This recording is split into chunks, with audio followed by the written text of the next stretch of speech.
frequencies, no? Paalala lang po, simula na po yan bukas, 10:00 ng umaga, no? Para sa ating English service, no? Doon sa mga tututok ng 10:00, ito po ang mga shortwave frequencies na dapat nyong puntahan, 12.020 MHz, 15.640 MHz, 17.665 MHz. At para sa mga susubaybay po, no, sa Filipino service, mula 1:30 a.m.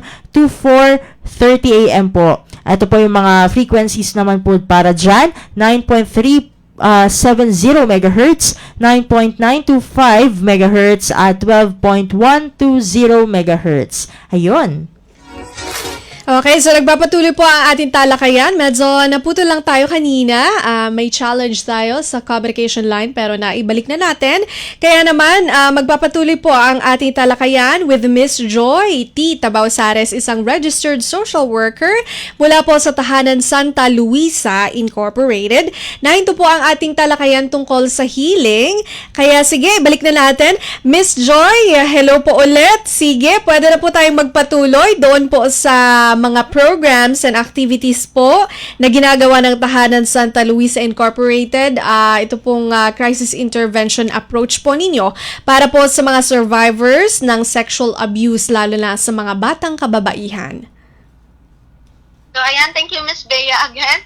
So, ayun, sa healing po, sa pamamagitan ng counseling po namin, yung trauma therapy, healthcare, at tamang nutrisyon, tinutulungan namin silang gumaling mula sa nakaraan at maibalik ang kumpiyansa sa sarili. So, third po namin na approach po sa mga bata na tinutulungan namin dito sa Tahanan Santa Luisa is teaching.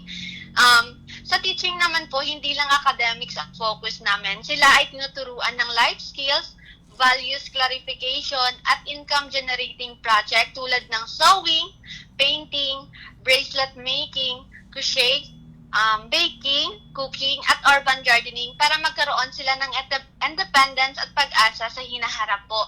So, we also have program that enrich their social and cultural lives po. So, we involve in sports then, dancing, singing, and other activities that build confidence in a sense of community. So, and through spiritual formation, we help them nurture inner strength and moral guidance. So, whenever it's safe, we always provide support to reintegrate or family reunification. So, every program here in Tahanan Santa Luisa, every activity, every day is about restoring self-worth, confidence, and hope.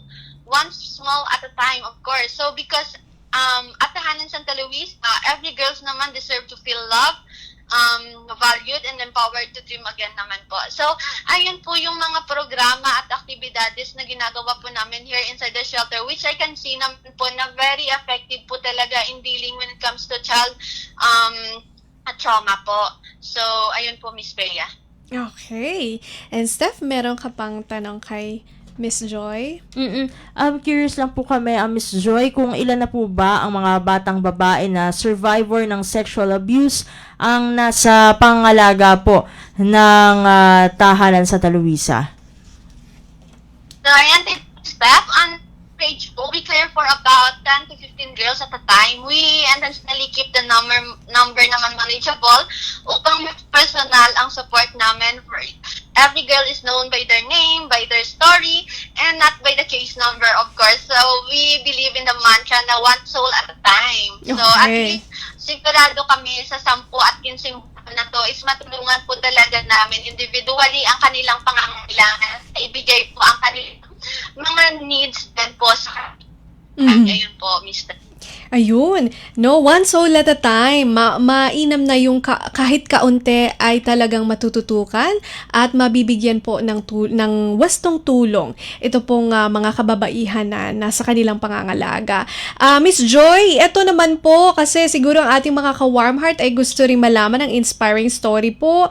Meron po ba kayong pwedeng ibahagi na kwentong tagumpay ng client ninyo or ano ba ang tawag sa kanila, hindi naman sila patient necessarily, pero yung mga batang babae po, meron po bang success story kayo na pwedeng i-share sa ating mga ka-warm heart? Okay, thank you, Miss Bea. Of course, marami kaming bata na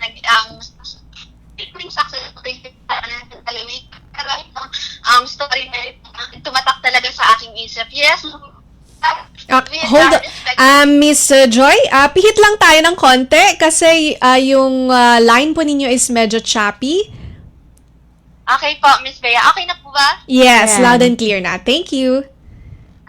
To Miss Bea. So, with respect to privacy na lang din ang ikukwento ko sa story namin, Miss Bea, I'll share without identifying the details Yes. na lang po. So, we want to welcome a girl po who arrived with the fair. Sobrang takot ng mga bago. Hindi po direct eye-to-eye contact and thought she had no future talaga. So, through therapy, education, support, and loving environment, she slowly opened her heart. She learned to love and trust and dream.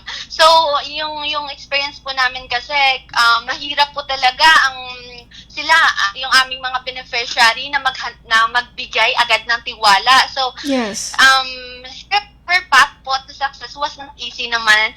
So, nakaranas siya ng matinding challenges habang nasa lansangan. Pero dahil sa mga taong naniwala sa kanya, sa tahanan at sa kanyang determinasyon, at malakas na loob, unti-unti siyang umangat. So, to make the short story na lang po, dahil sa mga taong naniwala sa kanya at sumuporta sa bawat hakbang ng kanyang journey, she graduated po from one of the Philippine most prestigious university po, Miss Bea. So, the University of the Philippines, Diliman, earning her Bachelor of Arts degree in Philippine Studies. Ngayon, nagtatrabaho siya bilang researcher sa isang kumpanya sa BGC po. Confident, of course, compassion, at puno ng pag-asa pa din po sa buhay. We also invite her here in the shelter to be a motivational speaker to mga younger girls na nandito ngayon sa amin. So, hindi lang para sa sarili niya ang tinutulungan niya, tumutulong din po siya sa kanyang mga nakakabatang kapatid po na makaalis sa lansangan, makapag-aral, at mabigyan ng magandang buhay ang kanyang pamilya. So, stories like her talaga remind us that healing is slow but real. Totoo talaga na may healing. Totoo talaga na kapag maraming magsusuporta sa mga batang katulad ng inaalagaan namin dito at kinukupot, maaabot at maaabot nila ang kanilang mga pangarap. So, step by step, with love and support po, there is always hope at the end of the tunnel, di ba? So, parang nakakatuwa lang and look forward sa younger girls na nandito ngayon na under ng aming guidance na same thing happen to them in the future. Napakagandang kwento. Nagtapos na siya sa isa sa pinaka magandang universidad dito sa Pilipinas at researcher sa isang company sa BGC. Ngayon ay nag-give back na siya no sa shelter, nagsisilbing motivational speaker. Isa po siyang patunay na ang survivor, ang healing at pag-asa ay nariyan no para magsimulang muli at magkaroon ng purpose, no? At hindi ka na-define ng iyong past, no? So, napakagandang kwento. Naku, Miss Joy, ang dami po naming natutunan sa inyo at na-inspire din po kami sa inyong mga kwento na ibinahagi. Now, we're running out of material time, so siguro ang inyong final message na lang po sa ating mga tagapakinig at taga-subaybay dito po sa Warm Heart ng Radyo Pilipinas World Service.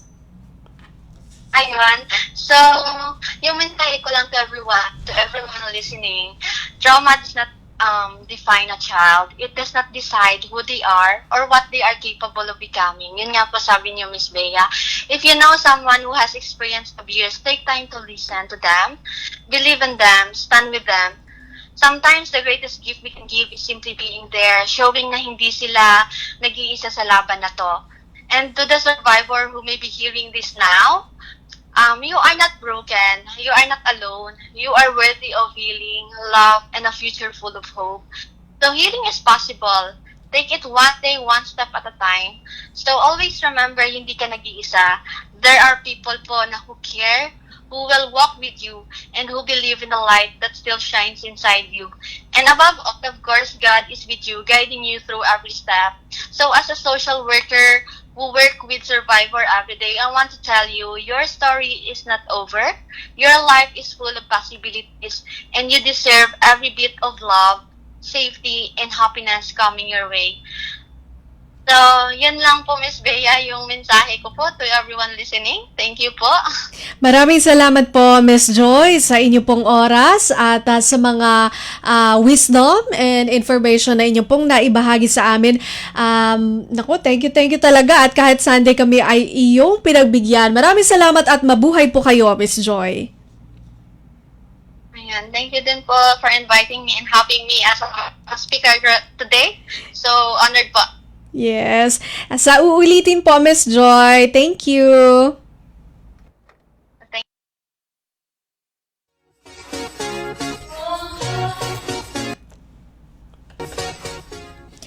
Okay, so yan po si Miss Joy T. Tabausares, Registered Social Worker ng Tahanan Santa Luisa Incorporated. Magbabalik po ang Warm Heart. Narito po muna ang ilang mga paalala mula sa ating himpilan. Time to celebrate kulturang Pinoy. Tradisyon, musika, sining, literatura at iba pa. Anything and everything fun and Filipino. Ito ang Pinoy Kultura. Isa sa mga napakagandang alaala nung bata pa ako was visiting Luneta, running around the well-manicured park, staring up at the Rizal Monument, wondering sino kaya siya at bakit may memorial siya. Yung higanteng relo. Aba, I made sure to pull my parents so I could stare at the Flora clock. I couldn't even read the time then pero tuwang-tuwa pa din ako. At eto ang mas nakakatuwa sa Luneta, we didn't really need money to enjoy the park. It was for free. Namamasyal pa sa luneta nang walang Yan ang Pinoy Kultura because our culture is cool.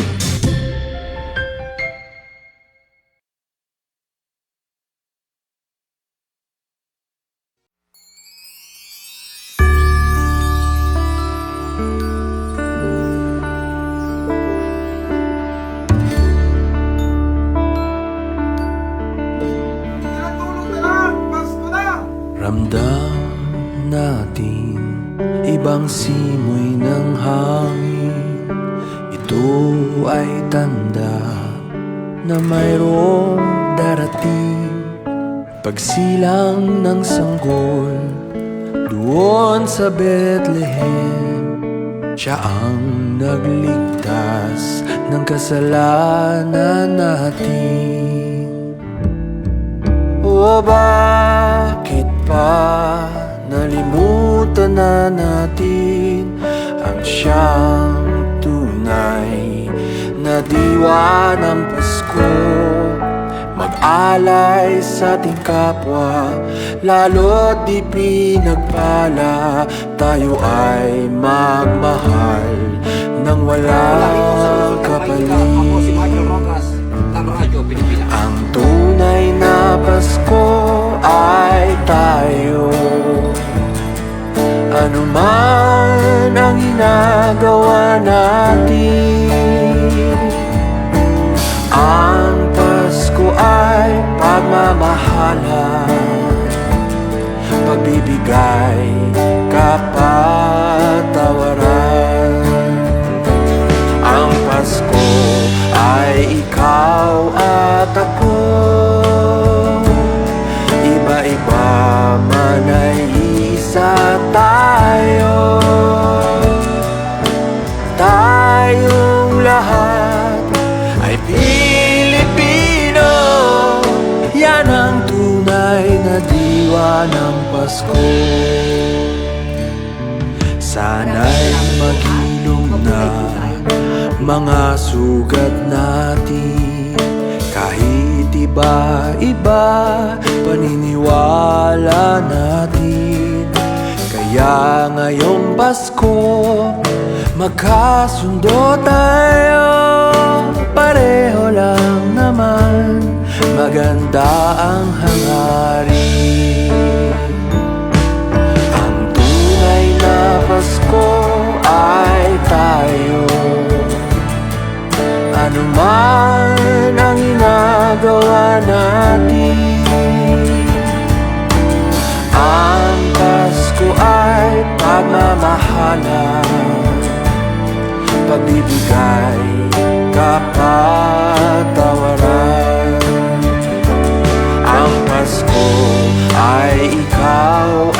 at ako, iba-iba man ay isa tayo. Tayong lahat ay Pilipino. Yan ang tunay na diwa ng Pasko. Ang tunay na Pasko ay tayo. Ano man ang ginagawa natin, ang Pasko ay pagmamahalan, pagbibigay, kapatawaran. Ang Pasko ay ikaw at ako, iba-iba man ay iisa tayo. Tayong lahat ay Pilipino. Yan ang tunay na diwa ng Pasko. Yan ang tunay na diwa ng Pasko.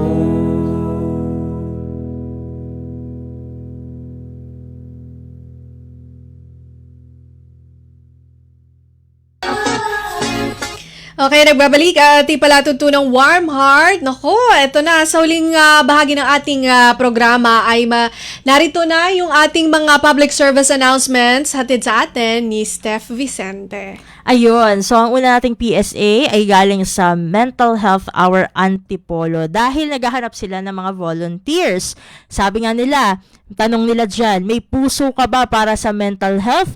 We'd love to welcome you into our growing mental health community. Join us as we build a safe space where stories matter, healing is honored, and growth is shared.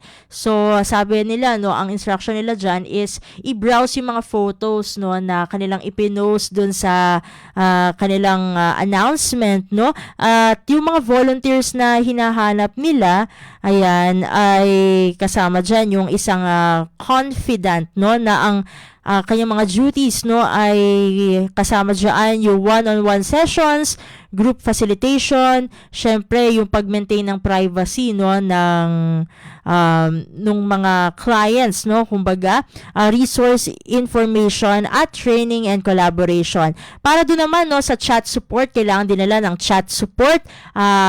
Syempre sila yung mga magre-respond, no, sa mga messages sa kanilang chat platforms in a timely and empathetic manner, no? Kasi syempre alam naman natin sa mental health, hindi pwedeng tayo, no? Hindi tayo pwedeng straightforward lang, no? Kailangan meron tayong empathy, no, dun sa ating mga nakakausap, no? Lalo na yung mga sumasangguni online. Kailangan din nila syempre ng social media manager na magde-develop, magde-design at mag-i-implement ng social media strategies para dun sa kanilang mga events, no?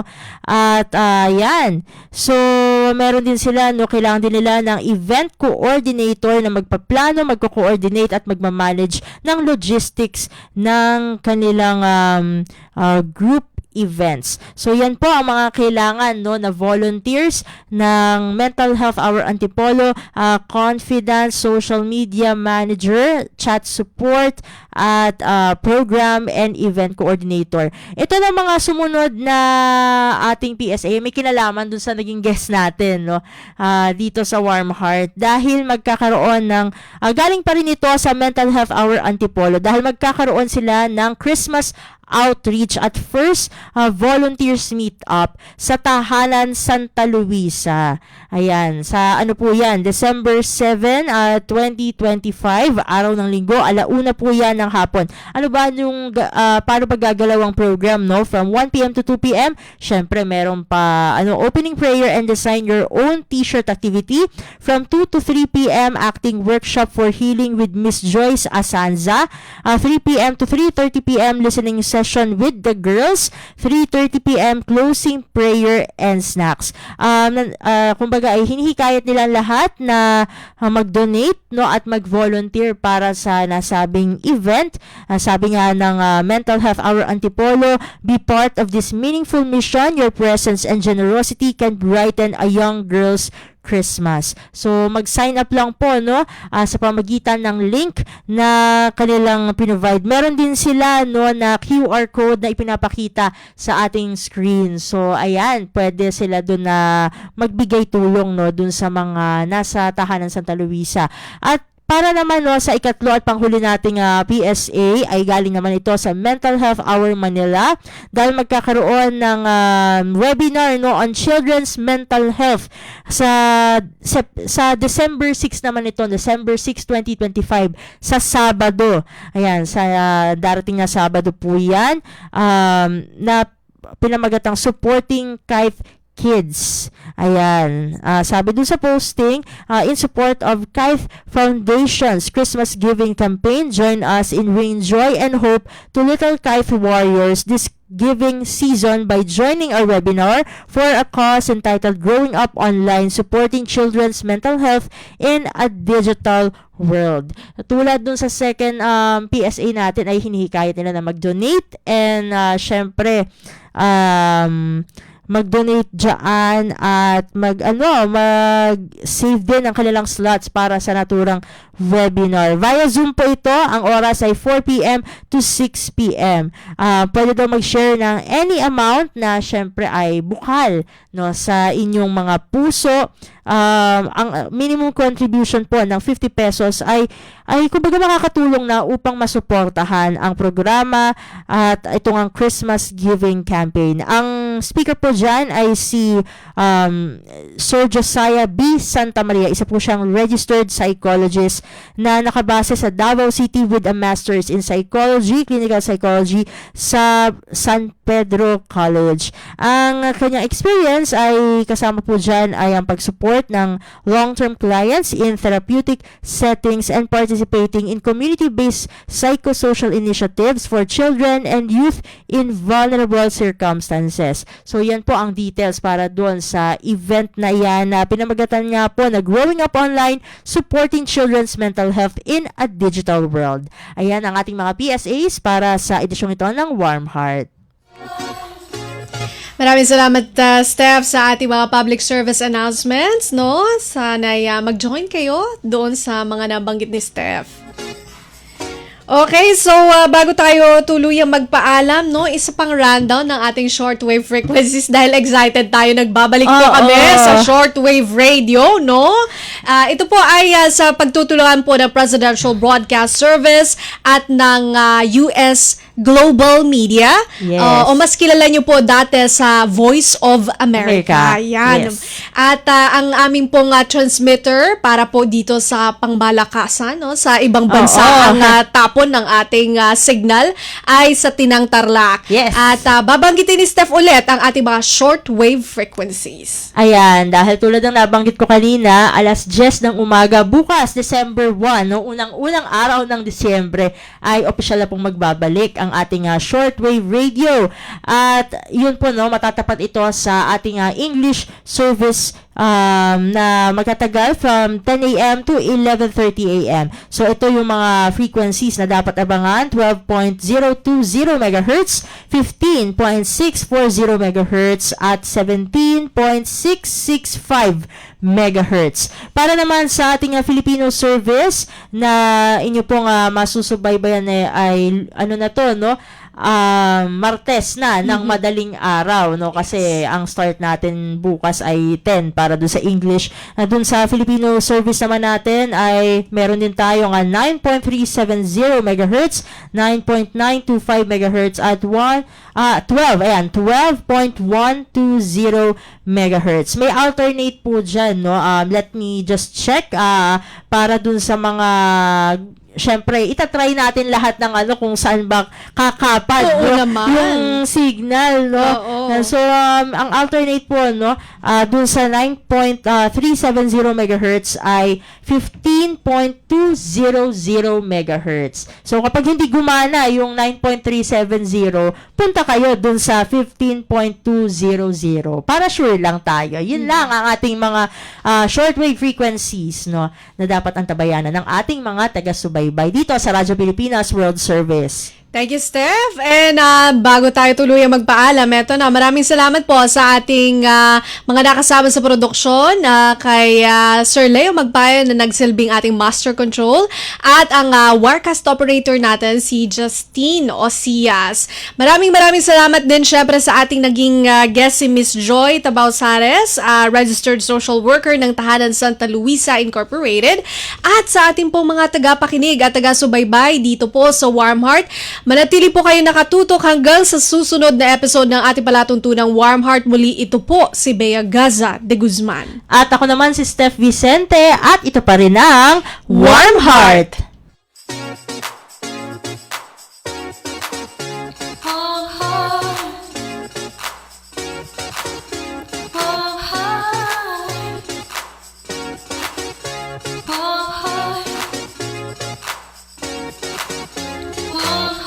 Kabalikan o kaibigan, maaasahan kailanman, di iyong malalapitan. Pag-usapan natin